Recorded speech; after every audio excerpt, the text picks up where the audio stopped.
अभी थोड़ी देर पहले खबर आई कि राहुल गांधी जी को लोकसभा की सदस्यता से बर्खास्त कर दिया गया है। जिस तरह से उन्हें उस मानहानि केस में फंसाया गया, मैक्सिमम सजा दी गई और 24 घंटे के अंदर उनकी लोकसभा की सदस्यता बर्खास्त कर दी गई, ये हमारे देश के लिए बहुत चिंता का विषय है। हम जुडिशरी का सम्मान करते हैं, लेकिन जो जजमेंट आया हम उसका समर्थन नहीं करते। जिस तरह से उनकी सदस्यता बर्खास्त की गई है, वो एक कायराना हरकत है, वो एक डरी हुई सरकार की निशानी है। लेकिन देश के लिए पूरा आजकल देश के अंदर जो चल रहा है वो देश के लिए बहुत खतरनाक है। पूरे देश से ये एक ऐसा माहौल बनाना चाहते हैं कि देश में बस एक ही पार्टी बचे, वन नेशन वन पार्टी, और सारी पार्टियों को खत्म कर दिया जाए। ये एक ऐसा माहौल बनाना चाहते हैं कि एक ही नेता बचे, वन नेशन वन लीडर, बाकी सारे लीडर्स को खत्म कर दिया जाए। इसी को तो तानाशाही कहते हैं, इसी को तो डिक्टेटरशिप कहते हैं।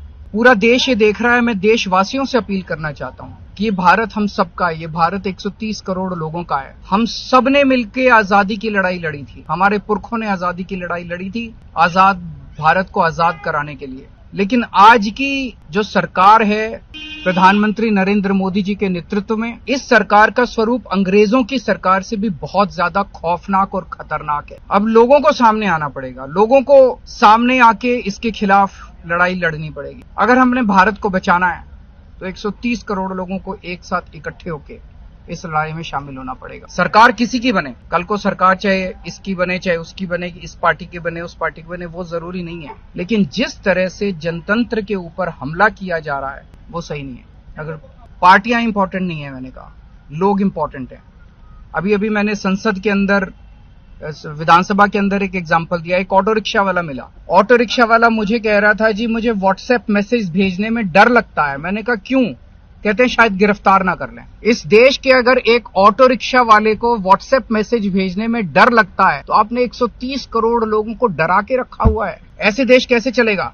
डर डर के लोग कैसे जिएंगे? और क्यों डर डर के जिए? हम, हमारा देश है, हम आजाद भारत के आजाद नागरिक हैं, हम क्यों डर डर के जिए? पूरे देश को व्यापारी डरा हुआ है, किसान डरा हुआ है, मजदूर डरा हुआ है, नेता डरे हुए हैं, सब लोगों को डरा के रखा है। जुडिशरी डरी हुई है, जज डरे हुए हैं, मीडिया वाले डरे हुए हैं, सबको धमकाते हैं ये लोग, सबको ईडी और सीबीआई और इनकम टैक्स की धमकी देते हैं। वो इंपॉर्टेंट नहीं है, हमारे आपस के रिश्ते इंपॉर्टेंट नहीं है। इस टाइम देश को बचाना इंपॉर्टेंट है।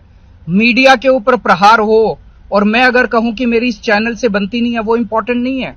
किसी से बनती है या किसी से नहीं बनती, इससे व्यक्तिगत अच्छे रिश्ते हैं कि व्यक्तिगत बुरे रिश्ते हैं, वो इंपॉर्टेंट नहीं है। 130 करोड़ लोगों को, सब लोगों को साथ आना पड़ेगा, सारे लोगों को साथ आना पड़ेगा। ये लड़ाई राहुल गांधी की लड़ाई नहीं है, ये लड़ाई कांग्रेस की लड़ाई नहीं है, ये लड़ाई इस देश को बचाने की लड़ाई है। एक तानाशाह से, एक कम पढ़े लिखे व्यक्ति से, एक अहंकारी व्यक्ति से इस देश को बचाने की लड़ाई है।